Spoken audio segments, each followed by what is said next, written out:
Cody says, Bradley, you mentioned last time you've done a ton of testing with Cloud Host and link building. Have you tried Dropbox? Not really. Not really.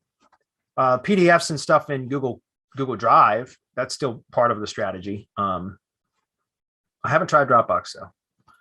If not, what are some of the other solid platforms? Are you directly copying the ID page and other doc sheets or creating fresh content for each stack?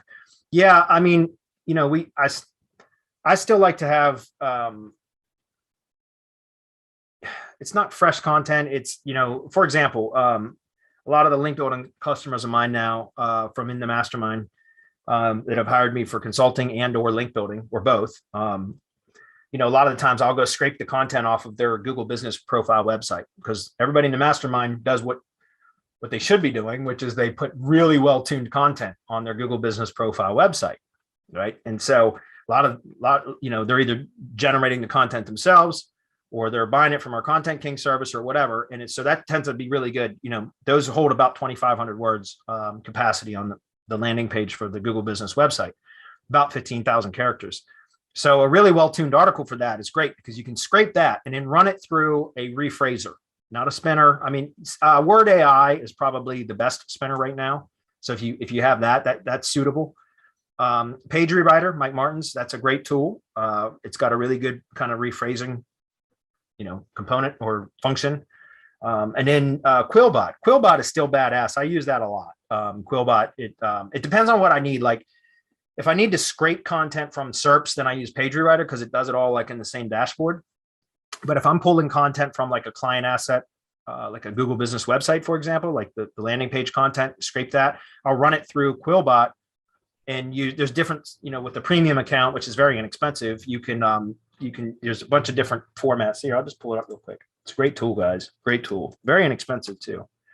But you can see there's different modes: standard, fluency, formal, simple, creative, expand, shorten. You can change the synonym level and all that. I always keep it to the least amount of changes so that it's the most accurate. It keeps kind of the context in place.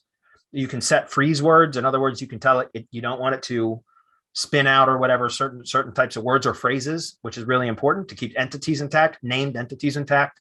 So this is a great tool. And so I don't like to pull money site content and do that, but Google Business website content, yes. I'll run that through a rephraser. Now you've got a unique output.